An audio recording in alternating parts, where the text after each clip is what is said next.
Hello বন্ধুরা, শুভ সন্ধ্যা সবাইকে। তোমরা সবাই কেমন আছো? তো আমার চ্যানেলে সবাইকে স্বাগত। তো দেখো, আজকে চলে গেছিলাম আমাদের গ্রামের মন্দিরে। তো কত দোকান বসেছে আর হচ্ছে চাঁচড় পড়ানো হয়েছিল। তো আমি আর আমার মা করে ছাদ থেকে নিচে গিয়ে রেডি হয়ে চলে গেছিলাম হচ্ছে মাঠে। তো দেখো, খড় দিয়ে জ্বালানো হয়েছে, আগুন কত জ্বলছে 3-4 জায়গায়, খুব সুন্দর লাগছিল দেখতে।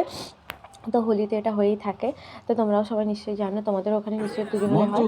তো আমাদের হয়েছিল। দেন তারপরে এখানে মন্দিরে চলে এসেছি। মন্দিরে আসার পর দেখো, ছোটো ছোটো বোনেরা এরা নাচছিল, তাই জন্য এত সুন্দর করে সেজেছে, দেখতে খুব সুন্দর লাগছিল। ওরা আবার কী করেছে, আমাকে আবার একটু আবির মাখিয়ে দিল।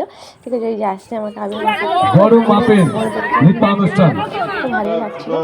মন্দিরের প্রাঙ্গণে তো দেখো কত মানুষ এসেছে আমাদের গ্রামের মন্দিরে। তো তারপরে ছোটো ছোটো ভাই বোনেরা, এই যে একটা ছোট্ট ভাই, এর বয়স হচ্ছে 6 বছর, কত সুন্দর গান গাইছিল, খুব সুন্দর লাগছিল। অনেক সুন্দর সুন্দর ঠাকুরের গান গাইছিল। এই বয়সে ওর নাকি 30টা গান হচ্ছে পুরো মুখস্থ, খাতা বই ছাড়াই ও একা একা গাইছিল। তারপরে এখানে ছোটো ছোটো বোনেরা দেখো, ওই একটা পুচকে বোন, একদম ছোট খুদে, ঠিক আছে, একদম পুচকে, দেখলেই বুঝতে পারবে এতটাই ছোট, কি বলবো, কত সুন্দর গানে নাচছিল, খুব সুন্দর লাগছিল, স্বাস্থ্য দেখতে খুব সুন্দর। তারপরে দেখো, আমাদের এটা গ্রামের মন্দির, ঠিক আছে।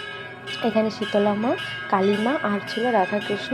তো এখানে দেখো সবাই অনেকটা রাত হয়ে গেছিলো বলে, তাই জন্য কেউ ছিল না। দেন তারপরে এখানে কালীমার আরতি হচ্ছিলো, কালীমার পুজো। এখানে সবাই বসে আছে ব্রতী হয়ে, আর অনেকে হচ্ছে কেউ শাঁখ বাজাচ্ছিলো, ঝাঁঝ কংসা বাজাচ্ছিলো। দেন তারপরে আমাদের মন্দিরে ঠাকুর ভোগ হয়েছিল, ঠিক আছে। তো ভোগে আমরা হচ্ছে বসে পড়লাম খেতে। তো কী কী ভোগ দিয়েছে দেখো, মানে ভোগ বলতে হচ্ছে পুরো গ্রামবাসী সবাই খাচ্ছিলো।